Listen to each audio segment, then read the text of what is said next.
Hey guys, good afternoon and gals. This is Clay with Clay's AC and Auto Repair and Clay Motion here in Grand Rapids, Michigan, and this is the Clay way. Remember, if anybody else can do it, you can do it too. So hopefully this video is helpful and you'll consider subscribing, clicking the notifications, blah blah blah, all that jazz. If you have a question for me, hit me up on Clay's AC and Auto Repair and I'll happily try to answer it if I can. So right here we've got a 2010 Jeep Compass with a 2.0 inside it. Hey, if you're a Jeep Compass owner and you got a mysterious coolant leak you can't seem to find, do this real quick.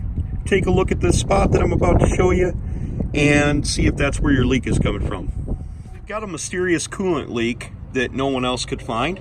So what we're going to do is we're going to inspect this thing, and I already know where it's at and I've already done the work. So first thing we're going to do is we're going to pop off the air box right here.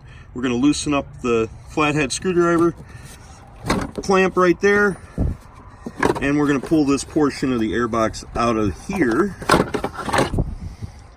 And then we're going to go ahead and pop up this part, and this is held in by rubber grommets to take their air filter out there. And then we're going to go ahead and look at the base of this. Now you can see that I've already changed it, and we made video of us changing it. You know, we're going to take off these clamps right here. If you see coolant puddled up down there, you've probably got a leak, which you'll see in a little while. And this here, you may want to drain down your coolant before you do that, just so you don't get it all over the ground and one of the pets, you know, come and lick that stuff up. It tastes really good to them. But make sure you take your coolant out. And then you'll see where the bolts are, and you'll see how we ascertain that leak. And as an extra added bonus, if you're a Compass owner, and I've worked on dozens and dozens of these things, take a look down here. Open up that box right there. This doesn't have anything to do with the coolant. Pull out the relay out of there, and if it's got green corrosion on it, you need to have that fixed if you got a bunch of lights on. Just thought I'd throw that in the video. And we had a coolant leak. I would imagine that this is fairly common because they make this component right here, which houses all, this distributes your coolant to all over inside your engine. These things are about 80 or 90 bucks. And they include two thermostats. There's one that's right here, one that's right here, and they're held on by 3 bolts. There is one there, and one right there. And when you go to pull this thing off, you got to kind of be a little bit wiggly with it.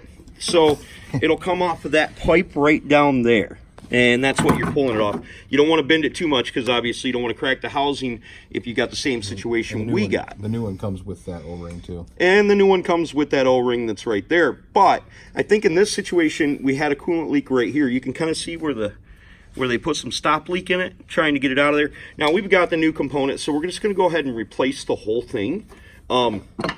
And put it on there, and obviously you can see that we just took it off with hose clamps. But I thought this would be good for folks that maybe have a coolant leak and they're like, where's it coming from? I can't see it, blah blah blah, because we had to pressurize the system, and you can see our pressure thing there. We had to pressurize the system, and this is a pretty common leak, and I think you'll see coolant right down there on the base. So if you look down this direction and remove that, hopefully that leads you down the road that you need to go down to find your coolant leak on your 2.0 4-cylinder.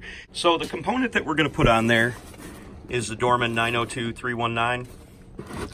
And as you can see, it comes with the thermostat down there, your gasket up here, and inside the box there's another thermostat, your other thermostat, and the O-ring for that tube right there. I thought that was kind of neat that they include all that stuff in this thing, so you can just do it and you know it's right and you know it's done. So that's super helpful. And like I said, if the video is helpful, please consider subscribing, at the very least sharing it. Turn the volume down, let my videos play if you'd like. If I helped you out with your ride, I'd greatly appreciate that. God bless. Remember, if any other person can do it, you can do it too.